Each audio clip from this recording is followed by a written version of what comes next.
اور کوئی جواب بھی نہ دے پائے. لیکن جب سیدہ ہاجرہ نے چہرے کو دیکھا نا تو بھانپ گئی, سمجھ گئی. تو پوچھا کہ ابراہیم کیا یہ حکم آپ کو رب کی طرف سے ہے؟ فرمایا ہاں ہاجرہ یہ حکم مجھے رب کی طرف سے ہی ہے کہ بیوی بچوں کو اس جگہ پہ چھوڑاؤ غیر ذی زرعین جہاں پہ گھاس کا ایک تنکا تک بھی نہیں ہے. غیر ذی زرعین, گھاس کا ایک تنکا تک بھی نہیں, جہاں پہ نہ گھاس ہے, نہ پانی ہے, نہ دیگر خوراک کا انتظام ہے, نہ انسان ہے, نہ کوئی جانور ہے, نہ ہمسائیگی ہے, وہاں پہ ایک عورت رہے اور وہ تنہائی میں رہے. کتنا بڑا اس کا کلیجہ ہوگا, کتنا بڑا اس کا دل ہوگا, کتنا بڑا اس کا حوصلہ ہوگا. تو کہا اے ابراہیم اگر یہ رب کا حکم ہے, رب کی مرضی سے ہمیں چھوڑ کے جا رہی ہیں, آپ اللہ کے سپرد جائیں. رہی بات ہماری تو جس رب نے ہمیں جہاں پہ ٹھہرنے کا حکم دیا ہے, میرا ایمان کہتا ہے کہ وہ رب ہمیں کبھی ضائع نہیں ہونے دے گا. وہ رب ہمارا کفیل بھی بنے گا, وہ رب ہمارا محافظ بھی بنے گا, اور وہ رب ہمارا نگہبان بھی بنے گا. آپ جائیں, رب کی آپ کو مرضی ہے, رب کا آپ کو حکم ہے, چلے جائیں. ابراہیم آپ کو چھوڑ کے وہاں پہ آ گئے. یہ بات آپ نے سن رکھی ہے. لیکن یہ جو صبر تھا سیدہ ہاجرہ کا, یہ جو آپ کی استقامت تھی, اور یہ جو آپ کا جذبہ تھا, اور یہ جو آپ کا ایمان تھا, اصل میں یہ بات تھی جو آج بندہ مومن کو اپنانے کی ضرورت ہے. فرمایا کہ اے بندہ مومن, نیک بندی سیدہ ہاجرہ کے دل میں یہ جذبہ ایمانی تھا کہ میرا رب وہ رب ہے جو پتھروں کے اندر بھی کیڑے کو پالتا ہے. میں تو آج اگرچہ صحرائی علاقہ کے اندر ہوں, میرا رب مجھے کفیل بھی ہے, میرے لیے نگہبان بھی ہے, میرے لیے وہ خالق و مالک بھی ہے, میری نگہداشت خود ہی کر لے گا.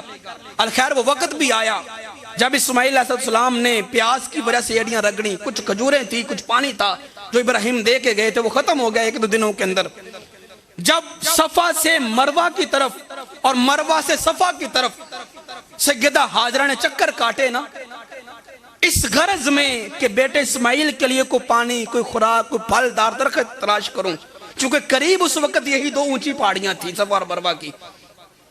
تو صفا پہ کھڑے ہو کے دائیں بائیں چاروں طرف دیکھا, کوئی درخت نظر نہ آیا, کوئی پرندوں کا جھنڈ نظر نہ آیا جن کو دیکھ کر یہ اندازہ لگایا جا سکے جہاں پہ کچھ چشمہ پانی کا ہوگا. بھاگ کے آدھا میل دور دوسری پہاڑی مروہ, وہاں پہ جا کے پھر چاروں طرف میں دیکھتی ہیں, کوئی وہاں پہ درخت نظر نہیں آ رہا, کوئی پانی کا چشمہ جاری نظر نہیں آ رہا. پھر بھاگ کے بیٹے کے پاس آ گئی, درمیان میں بچہ اسماعیل پڑا ہوا ہے. اس خوف کے مارے کہ کوئی درندہ, کوئی موذی جانور میرے بیٹے اسماعیل کو نقصان نہ پہنچا دے. کبھی بیٹے کو لپکتی ہیں, ان کو اٹھاتی ہیں, چومتی ہیں, کبھی صفا پہ, پھر مروہ پہ, پھر صفا پہ, پھر مروہ پہ.